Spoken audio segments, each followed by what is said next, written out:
Na Toyota, vamos ao volante do novo Toyota CHR para um futuro mais sustentável. Se esse também é o seu destino, escolha juntar-se a nós. O novo Toyota CHR, para além de híbrido ou híbrido plug-in, incorpora materiais feitos de redes retiradas do mar. Assim, foi pensado para quem escolhe ter um estilo de vida mais ecológico e consciente. Cada escolha conta, e escolher o novo Toyota CHR é ir mais além pelo planeta azul. Saiba mais em toyota.pt. Le pacifisme et tout ce qu'il recouvre, il est à l'ouest. Et les euromissiles, ils sont à l'est. We shall fight in the hills. We shall never surrender. Não estamos mais isolados. A solidariedade europeia não nos faltará. Diplomatas, um podcast de análise da atualidade internacional com Teresa de Sousa e Carlos Gaspar. Bom dia e bem-vindos a mais um episódio do podcast Diplomatas no Público, depois de uma semana de paragem. Eu sou o Ivo Neto e comigo está a jornalista Teresa de Sousa e hoje temos connosco a Patrícia Danhart, investigadora integrada do Instituto Português de Relações Internacionais. Estamos a gravar na tarde de quinta-feira, dia 21 de março, ao mesmo tempo que começa o Conselho Europeu, que será principalmente marcado por questões de defesa e de política externa. Começando pela nossa convidada, professora, o que é que podemos esperar deste encontro e desta reunião? Boa tarde e obrigada pelo convite. Este vai ser um Conselho Europeu um pouco à semelhança do que têm sido os Conselhos Europeus desde que começou a guerra. Será um Conselho Europeu que integrará vários tópicos. Há vários temas em cima da mesa, nomeadamente a ajuda militar, a continuidade da ajuda militar à Ucrânia e como é que ela consegue ser decidida entre os vários Estados-membros. Em segundo lugar, a própria questão da defesa europeia, que perante esta situação de guerra na Europa tem que alterar a sua postura e, consequentemente, tem que desenvolver as estruturas, as cadeias de produção e a capacidade de começar a pensar na defesa europeia de uma forma muito diferente do que tinha sido até há 2 anos atrás. Em terceiro lugar, a questão do alargamento da própria União Europeia, que é uma temática sempre em cima da mesa, mas que no caso concreto deste Conselho dirá respeito à temática do alargamento à Bósnia-Herzegovina, mas também à Moldova e à Ucrânia. Portanto, são temas que o tema do alargamento é um tema que está sempre presente nestes Conselhos. E por último, relativamente à questão ainda, voltando à Ucrânia, muito em concreto a questão das importações agrícolas vindas da Ucrânia e nomeadamente aquilo que se tem falado da possibilidade de se levantarem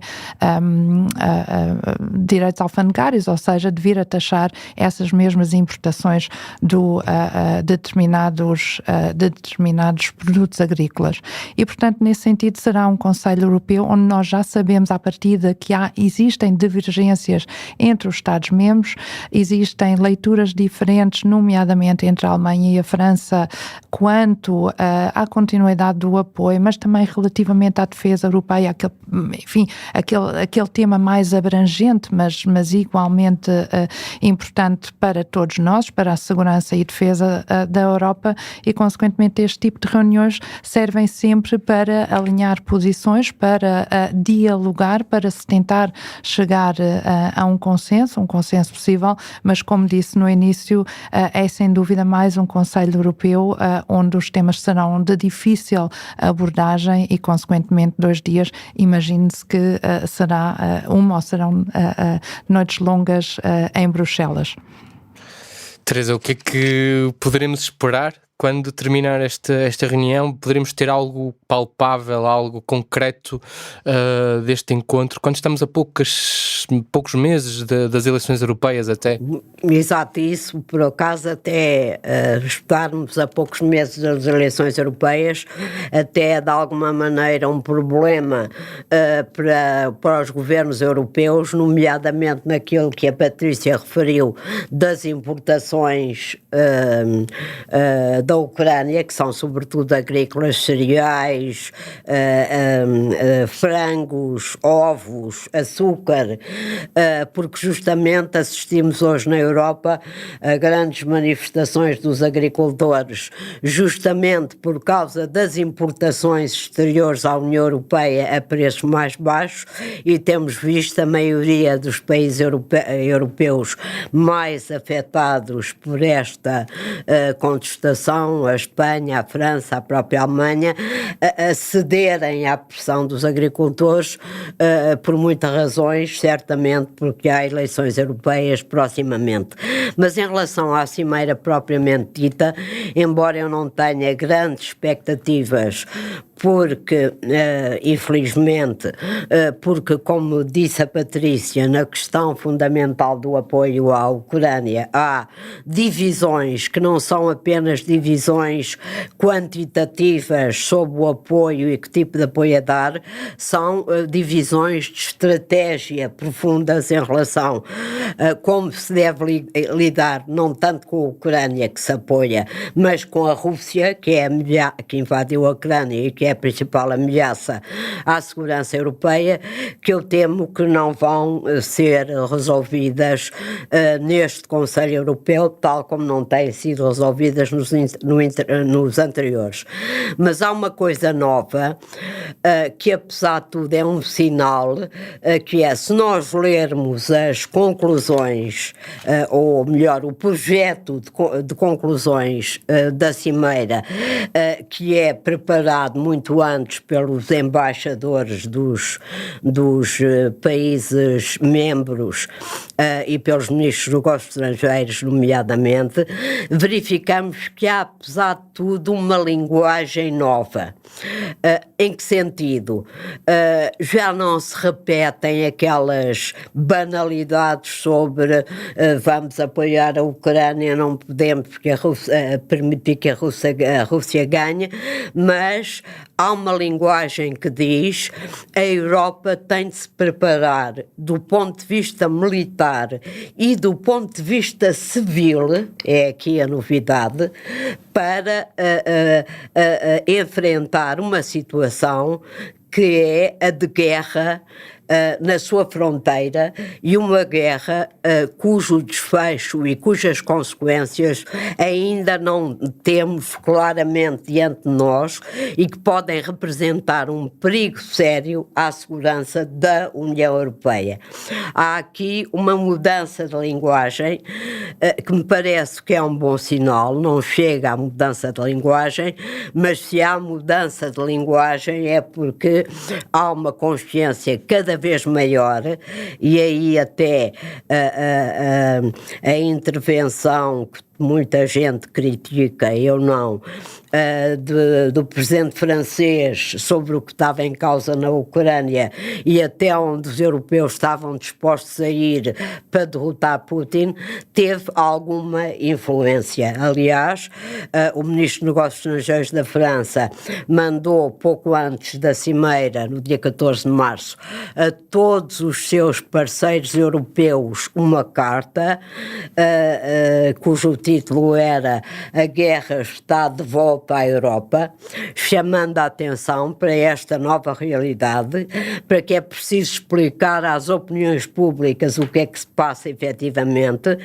e, sobretudo, fazendo uma série de propostas para o financiamento, não só da ajuda à Ucrânia, mas da própria para o próprio fortalecimento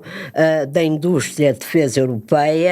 e da capacidade militar da União Europeia. Esse é o grande tema da Cimeira, a Patrícia já referiu. Há muita coisa em cima da mesa. A França, os países do leste e do centro da Europa defendem que é preciso qualquer coisa como 100 mil milhões de euros para financiar a maior produção de armamento na Europa e que isso só se consegue com a emissão de eurobonds, de dívida conjunta da União Europeia, como se fez em relação, ainda nos lembramos, ao programa de recuperação e resiliência da da União Europeia para responder à pandemia.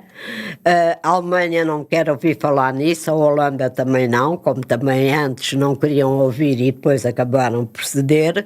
Mas há aqui um problema de investimento, porque quando se fala daquele mecanismo europeu para a paz, que é onde está o dinheiro que se deve dar à Ucrânia para financiar o envio de armamento, o valor que lá está consignado até agora, 5 mil milhões de euros, é peanuts, não é nada, não é assim que se vai apoiar a Ucrânia. Portanto, é preciso ver como é que se arranja dinheiro para a indústria de defesa europeia, como é que se arranja dinheiro verdadeiramente para dar mais armamento à Ucrânia, numa altura em que os Estados Unidos estão com o impasse no Congresso que nós conhecemos, só aí faltam 60 mil milhões de euros, 64 mil milhões de dólares. Portanto, há aqui problemas vitais para a União Europeia, que eu temo que não vão ser desbloqueados desta vez, pela razão que disse há pouco. Há governos que preferem adiar isto para depois das eleições europeias e, sobretudo, há governos, e vamos já discutir isso, que ainda não interiorizaram esta ideia de que se Putin derrotar a Ucrânia, se a Ucrânia colapsar, a Europa enfrenta um risco enorme de se ver envolvida num confronto com a própria Rússia. Nós estamos a gravar, como eu disse no início do podcast, ao mesmo tempo que este encontro está a começar, mas ao longo deste dia já fomos apanhando algumas declarações dos responsáveis europeus, e entre eles uma do Olaf Scholz, o chanceler alemão, que, visando claramente a Rússia, ele explica que os lucros dos ativos russos deveriam ser utilizados para comprar armas para a Ucrânia.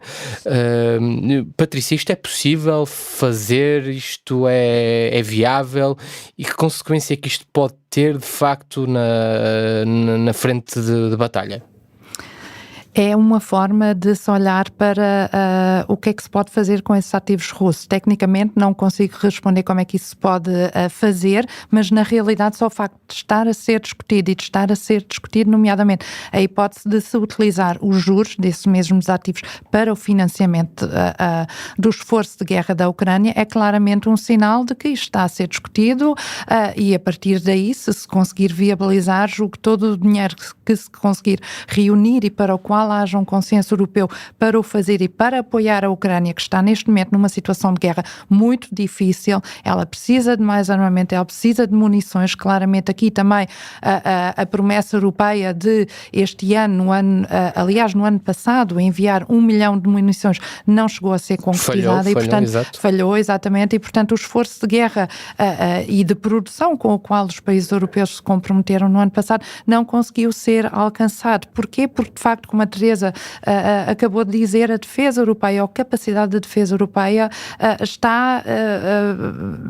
ainda muito no seu início, quando comparado com aquilo que de facto se precisa em 2024, quando estamos a viver uma situação de guerra. É verdade que é, para nós aqui em Portugal é obviamente mais longe para os franceses, holandeses, do que são para os países bálticos ou para a Polónia, mas sem dúvida alguma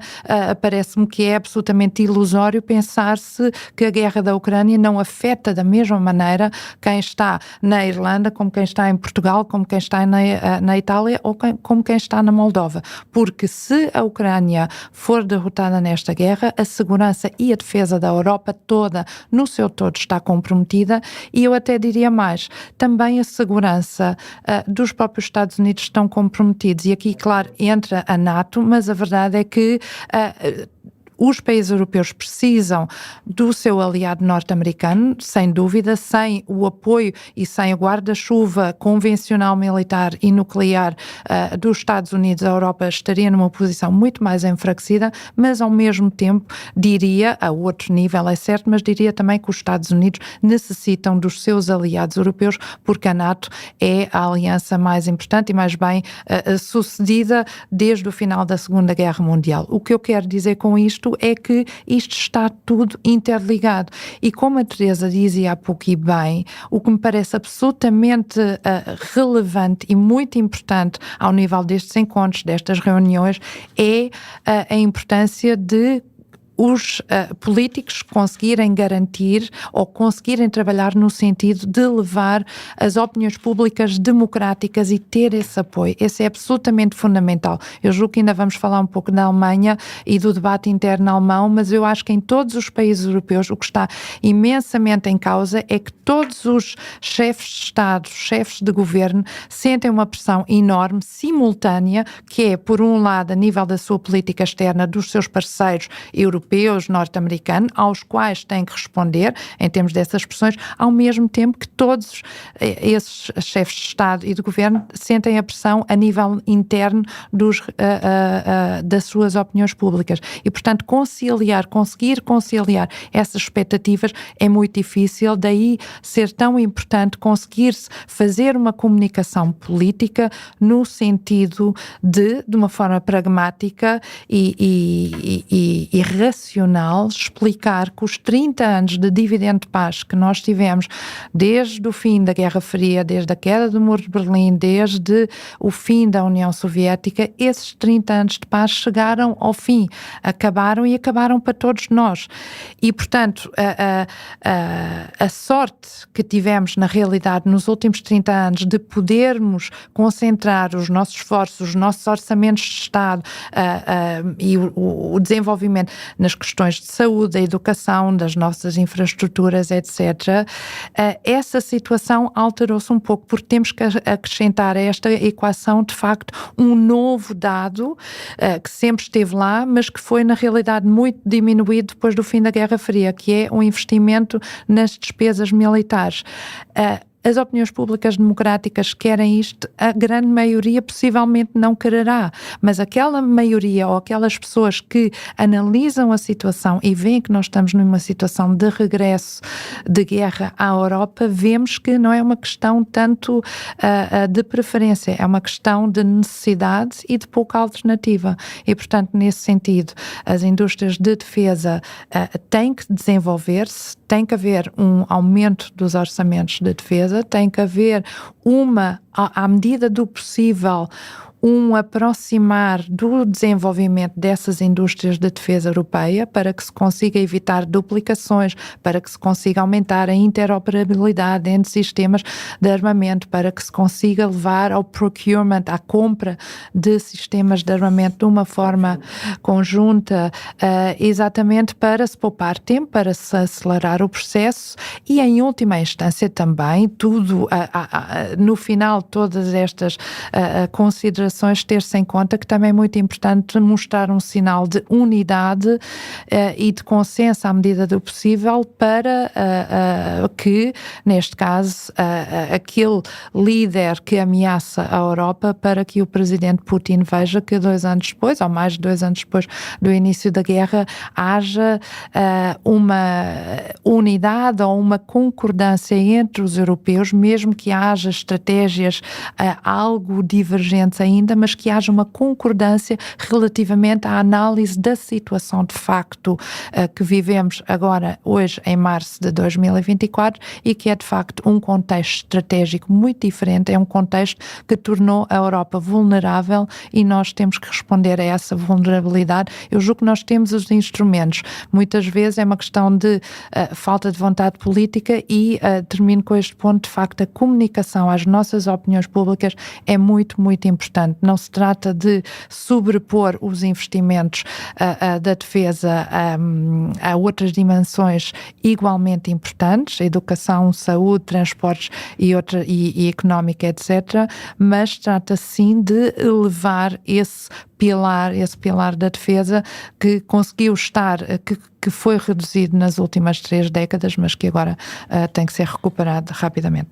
Teresa, e pegando no que disse agora a Patrícia, olhando aqui, por exemplo, para uma notícia do dia 14 de março em que a Dinamarca anunciou que vai introduzir o recrutamento obrigatório de mulheres para o serviço militar, como é que a Europa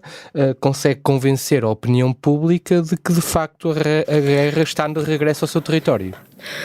Não é fácil, mas é para isso que servem os líderes, não é? Não é para seguir propriamente a opinião da opinião pública, passa a redundância, é para conseguirem explicar a situação e conseguirem mobilizá-los para uma situação que, apesar de tudo, eles veem todos os dias espelhada nas televisões,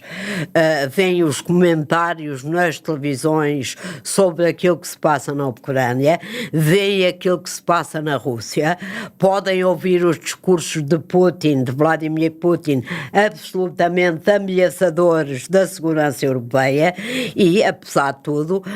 os eleitores europeus não são destituídos, têm boa preparação, desde que os líderes lhes expliquem as coisas como deve de ser. Nós assistimos a uma campanha eleitoral em Portugal recentíssima em que esta questão esteve absolutamente afastada da realidade e do debate. Cá está um exemplo daquilo que eu acho que não se pode fazer, como a Patrícia dizia, a segurança europeia joga-se na Estónia e joga-se em Portugal, é exatamente a mesma coisa, pela razão simples que fazemos parte das duas alianças da União Europeia e da NATO e que temos responsabilidades e que aquilo que acontece na Europa tem um efeito enorme sobre aquilo que se passa em Portugal. Agora, neste combate pelas opiniões públicas tem de ser precedido por uma clarificação estratégica da União Europeia e, referindo aquilo que a Patrícia disse, que é preciso falar, e ela está otimamente posicionada para isso, é preciso falar da Alemanha. Hoje a Alemanha é o ponto fraco, é como dizem os franceses, meio faible, que eu não sei, em português está-me a faltar a expressão, é a malha mais débil para uma estratégia desta natureza que as opiniões públicas percebam. E a Alemanha é o maior país da União Europeia, é o país mais rico da União Europeia, cabia-lhe uma posição de liderança em relação a esta nova agenda europeia para enfrentar uma ameaça muito séria, cabia-lhe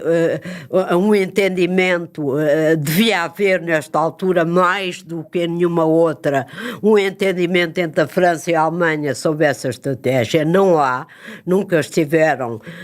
tão divididos em relação àquilo que é preciso fazer para apoiar a Ucrânia e enfrentar a Rússia, e eu ia só citar o problema na Alemanha é mais grave do que às vezes nós aqui entendemos de fora, ou que às vezes até as intervenções do chanceler Scholz nos permitem perceber. Na semana passada houve um debate no Bundestag sobre isto tudo e o líder do grupo parlamentar do SPD, do partido do chanceler alemão, disse esta coisa muito simples, que foi um escândalo absoluto, quer dentro da coligação, que o governo da Alemanha quer no Parlamento, no Bundestag, temos de pensar em congelar a guerra e encontrar uma solução mais tarde. Isto é uma ruptura total com aquilo que o chanceler tem defendido, é uma ruptura total com aquilo que a União Europeia tem defendido e é outra vez o regresso do SPD, não o SPD todo ele, mas pelo menos uma facção importante do SPD, a voltar à ideia de que é um risco confrontar a Rússia, que o melhor é apaziguar e congelar o conflito, como se isto fosse possível, como se Putin aceitasse isso, como se Zelensky pudesse aceitar isso, como se a Europa pudesse aceitar isto, e esta declaração do líder do grupo parlamentar do SPD já teve outras declarações de outros líderes importantes do SPD no mesmo sentido. Claro que os verdes, que fazem parte da coligação, e os liberais, que também fazem parte da coligação, reagiram muito negativamente, tal como a CDU, que está da antiga chanceler Merkel, que está hoje na oposição, mas isto dá-nos a dimensão da importância de clarificar as coisas no país que é essencial para a liderança europeia no apoio à Ucrânia e numa estratégia clara em relação à Rússia, e é um péssimo sinal que nem sequer tem muita aceitação na opinião pública, que defende o apoio à Ucrânia, a opinião pública alemã, e que só se explica talvez pelas enormes dificuldades que o chanceler e o governo estão a ter para se entenderem a nível do governo, seja sobre o que for.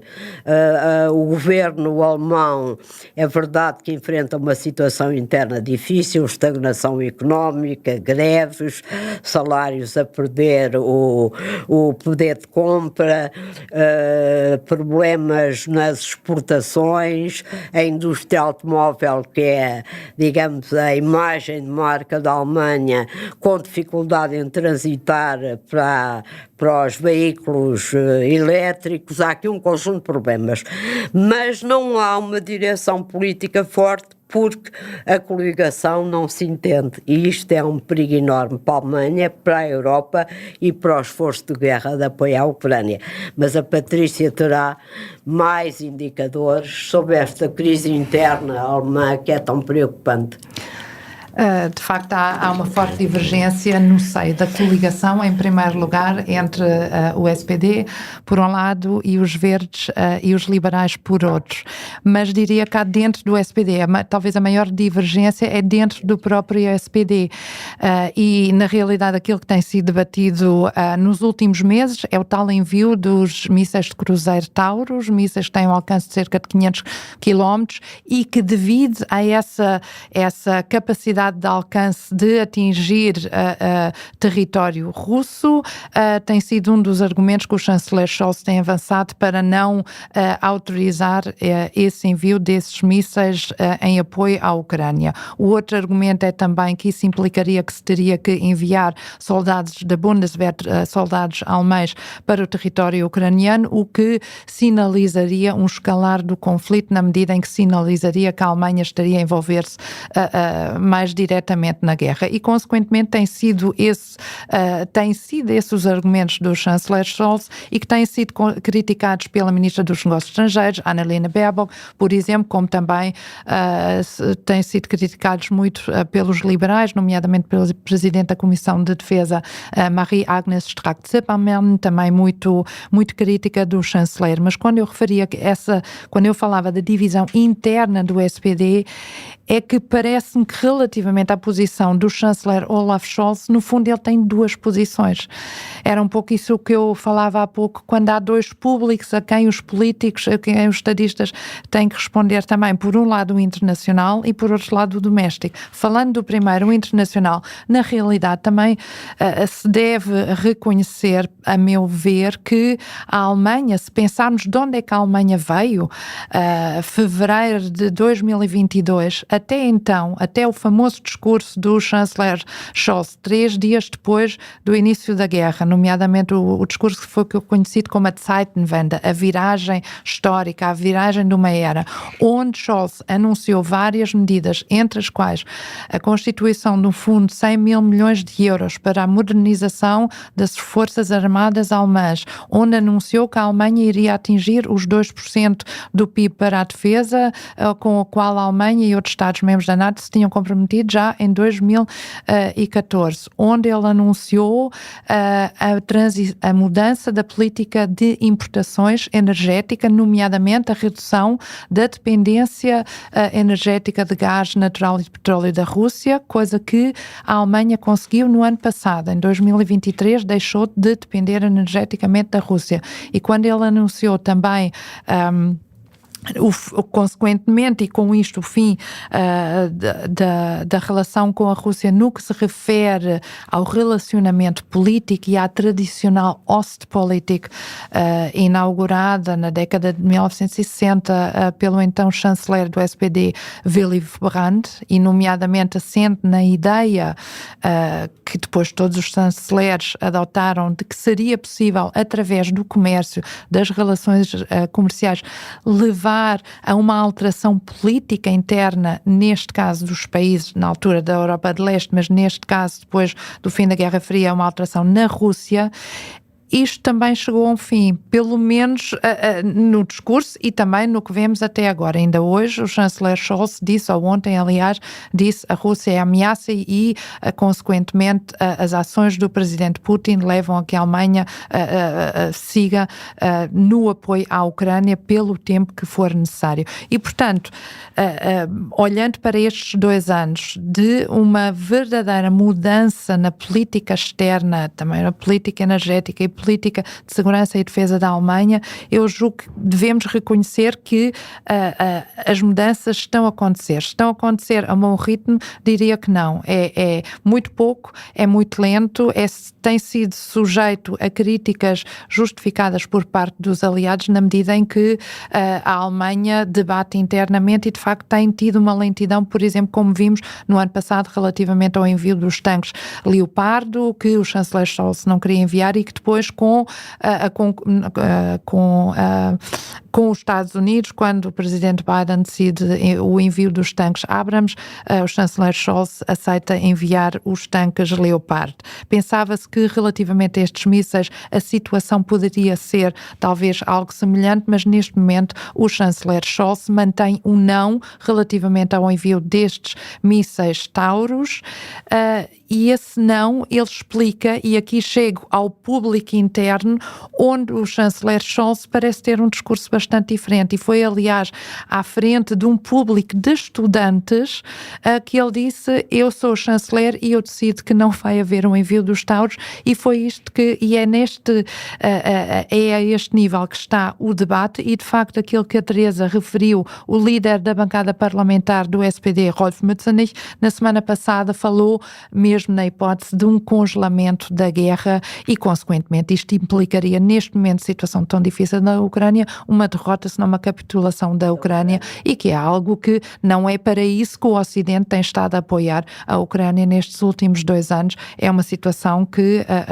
não pode ser aceita e, aliás, foi duramente criticada. Chanceler Scholz distanciou-se, entretanto, de alguma forma, mas quando eu dizia que o SPD está internamente dividido, o ministro da Defesa, Boris Pistorius, que é o político mais popular Popular na Alemanha há vários meses, no fundo desde que assumiu a liderança da pasta da defesa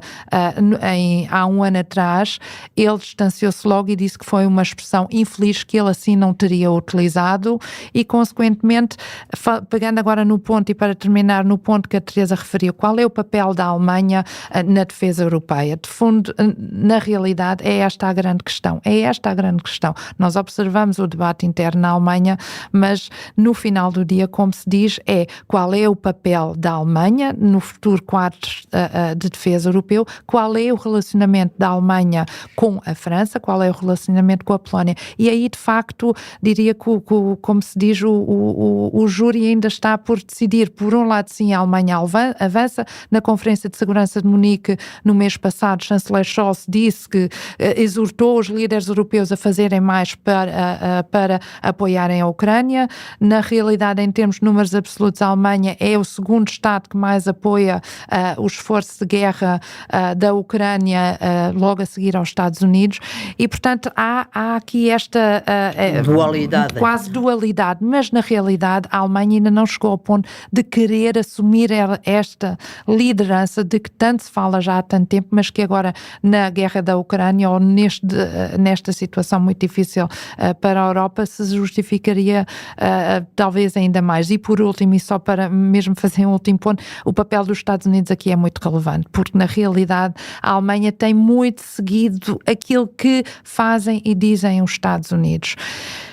E nós, perante a incerteza de quem será o novo presidente norte-americano depois das eleições de novembro deste ano, ou novamente o presidente Biden, ou novamente o antigo presidente Trump, de facto isto muda muito o contexto estratégico para o qual os europeus têm que se preparar, e aqui claramente vemos esta divergência também entre a França e a Alemanha. Uma Alemanha muito dependente ainda, com um olhar muito fixo para Washington, enquanto temos uma França que olha para uma autonomia estratégica, argumenta a favor de uma autonomia estratégica europeia e agora, como disse a Teresa, tem recentemente alinhado com as preocupações securitárias dos países bálticos e da Polónia no sentido de uma intervenção mais musculada. E eu, para terminar o nosso episódio, eu ia mesmo por aí. Hoje, num artigo na Foreign Affairs, o analista Max Bergman, ele fala mesmo na necessidade de uma NATO cada vez mais europeia. Isto acontece, segundo o que escreve, por duas questões. Por um lado, por uma necessidade da própria Europa, e por outro, lá está, pela imprevisibilidade daquilo que pode acontecer nos Estados Unidos, que pode, a partir de novembro, ter uma postura ainda mais isolada, deixando a Europa a tratar da sua própria defesa. Ou seja, que papel é que pode ter a Alemanha nesta potencial resposta que a Europa terá de desfiar, entre aspas, a NATO no futuro? O problema da Europa é que os Estados Unidos, desde o presidente Clinton, no início dos anos 90 do século passado, e depois do primeiro alargamento da NATO, desde o presidente Clinton até hoje, que os Estados Unidos apelam à Europa por causa da mudança geopolítica mundial a seguir à Guerra Fria e, sobretudo, a partir do início deste século, que apelam à Europa para que seja mais responsável pela sua própria defesa no quadro da Aliança Atlântica. E a Europa sempre fez, como diz o povo, ouvidos de mercador, porque estava confiante e tranquila com o chapéu de chuva nuclear americano que a protege e com o facto de os Estados Unidos representarem 85% da capacidade militar da NATO e, portanto, se houvesse um problema, viriam à sua defesa e ela podia poupar os seus orçamentos de defesa e dedicar o dinheiro a outras prioridades muito mais simpáticas para as respectivas opiniões públicas. Tudo mudou a partir do dia em que houve vários avisos de que as coisas se iriam complicar, nomeadamente com a anexação da Crimeia, mas a Europa continuou sem ouvir. Tudo mudou a partir de fevereiro de 2022 e a Europa agora corre contra o tempo. É este o problema, corre contra o tempo. Com a ameaça da eleição de Trump, percebe que tem de correr ainda mais depressa contra o tempo, mas ainda não sabe bem como, porque o que não fez durante imenso tempo não se resolve de um dia para o outro, não se constroem armas, não se define uma estratégia militar, não se cria um pilar europeu da aliança forte, estalando os dedos, leva tempo. E hoje a Europa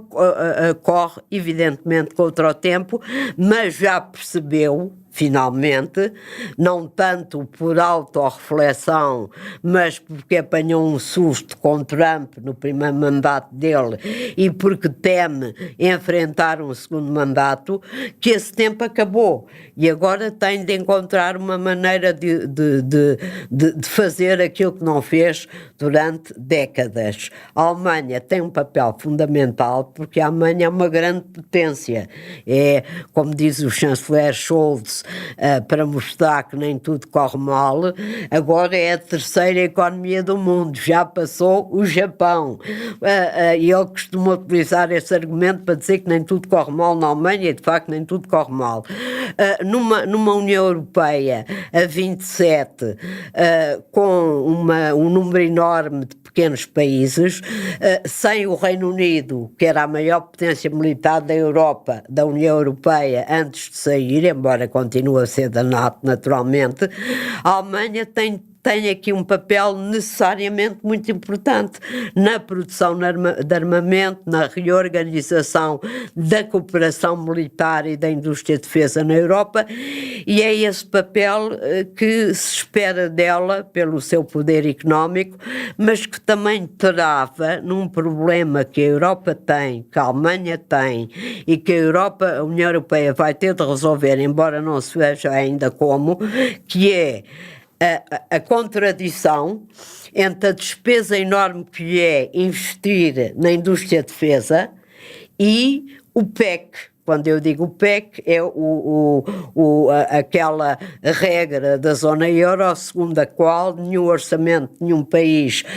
pode ser superior a 3% e deve tender sempre para o equilíbrio orçamental e a dívida deve cair até aos 60% do PIB. Como é que se quer manter esta regra sagrada, que para a Alemanha é até hoje absolutamente sagrada, sem emitir dívida conjunta, sem permitir o endividamento, sem permitir déficits orçamentais maiores, com a necessidade de investir bilhões e bilhões na indústria da defesa? Há aqui um drama que a Europa um dia destes vai ter de resolver. Patrícia, para terminar mesmo Para terminar muito rapidamente, eu concordo com o que acabou de ser dito pela Teresa e acrescentaria que relativamente a todos os europeus ou a Europa têm que acordar estrategicamente. Nós estamos num processo de um acordar lento estratégico aqui na Europa e já que estamos a falar tanto da Alemanha, eu diria que o caso da Alemanha é um acordar duplo, porque como tem que acordar juntamente com os seus parceiros europeus, é um lado. Por outro lado, a Alemanha vem, especialmente no âmbito da sua política de segurança e defesa, vem de um lado muito diferente daquilo que é a tradicional política de segurança e defesa de uma França, de um Reino Unido, dos países da Europa de Leste e, consequentemente, aqui as mudanças também exigem mais. Ao mesmo tempo, relativamente ao ponto da europeização da NATO, a Alemanha simpatiza mais, por assim dizer, ou as lideranças políticas simpatizam mais mais com essa ideia do que com a ideia de uma autonomia estratégica europeia que tem sido promovida pelo presidente Macron. E é isso que talvez também ajuda a explicar alguma dificuldade em fazer avançar uma política de defesa europeia. Ao mesmo tempo foi aprovado há pouco tempo a primeira estratégia europeia de defesa industrial e, consequentemente, isto implica que há uma consciencialização da necessidade de se criarem estruturas de produção europeias, ao mesmo tempo que sabemos também, e isto não é uma nota de rodapé, que há uma forte rivalidade